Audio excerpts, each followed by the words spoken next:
Hello à tous et bienvenue dans ce nouvel épisode de Concept Rédac, le podcast dans lequel nous revenons ensemble sur les arcanes du marketing, de la publicité et sur tous les secrets de la rédaction publicitaire.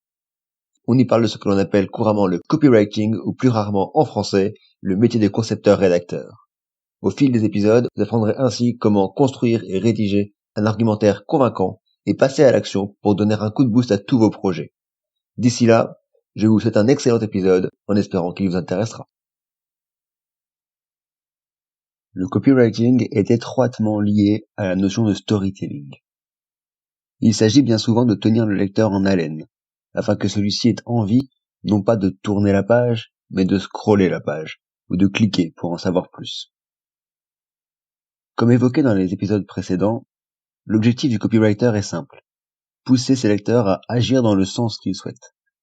Et cela va dépendre étroitement de l'histoire que l'on va raconter, de savoir si, oui ou non, le lecteur va y adhérer. Prenons un exemple pour ça. Imaginons que je suis une entreprise qui vend des produits pour la cuisine. Disons par exemple que je vends des éponges. Si je vous présente ça en vous proposant d'acheter mes éponges parce qu'elles vont vous permettre de faire votre vaisselle et de laver votre cuisine, honnêtement, ça ne vous fera pas rêver. Vous savez parfaitement à quoi sert une éponge et ce discours n'a rien de très captivant. Par contre, sans forcément aller bien loin, chercher bien loin, si je vous raconte l'histoire de Juliette, qui chaque jour doit frotter son évier pendant des heures et se battre avec des éponges qui partent en miettes, si je vous dis que mes éponges vont vous permettre d'économiser de précieuses minutes chaque jour, si je vous prouve qu'en utilisant mon éponge, votre évier brillera de 1000 feux, vos casseroles étincelleront, et que mon éponge réutilisable, lavable en machine, ne finira pas brûlée ou dans l'océan comme toutes les autres, ne terminera pas dans le gosier d'un goéland ou dans l'estomac d'une tortue, voilà qui déjà peut-être vous parle un peu plus. Si je vous raconte que, quand j'étais petit, j'avais la phobie des éponges, je les trouvais hideuses, repoussantes. Elles me faisaient venir à la bouche comme un arrière-goût détestable, que pour cette raison, toute mon enfance, je les ai évitées à tout prix, au point d'en être presque ridicule, que mes frères et sœurs se moquaient de moi, jusqu'au jour où j'ai eu une idée folle, mais révolutionnaire, celle d'inventer l'éponge de mes rêves, l'éponge magique, celle qui serait si pratique, si efficace, si résistante, qu'elle me réconcilierait avec les éponges.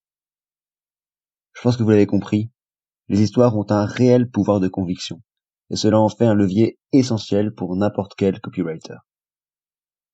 Alors vous vous dites peut-être, très bien, d'accord Thomas, il faut raconter une histoire, mais idéalement, il faut raconter une histoire qui emporte le lecteur, qui lui parle.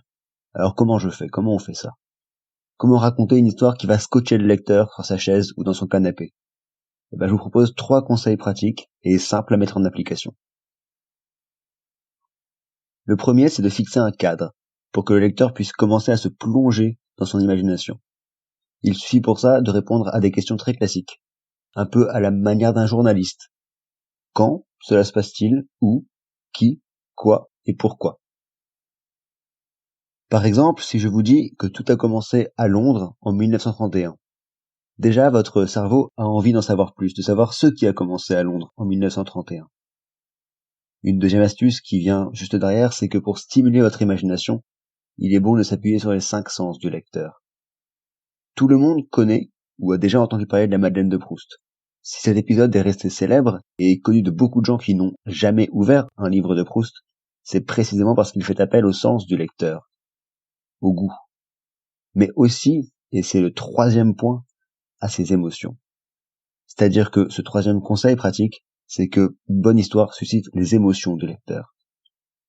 Chez Proust, l'émotion vient du fait que le goût de la Madeleine rappelle au personnage des souvenirs forts, ce qui lui procure des émotions, que le lecteur ressent à travers lui et partage.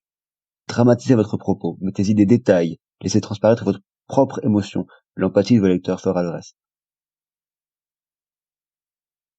Pour récapituler rapidement ces 3 conseils, commencez donc par poser un contexte avant de jouer sur le sens, sur les différents sens de vos lecteurs et sur leurs émotions. Sur ce, j'espère que cet épisode de Concept Rédac vous aura intéressé. Si c'est le cas, n'hésitez pas à le faire savoir, à laisser votre avis sur le podcast, et si vous pensez qu'il peut être utile à d'autres, n'hésitez pas à le partager. On se retrouve très vite pour un nouvel épisode. En attendant, portez-vous bien, et à très vite.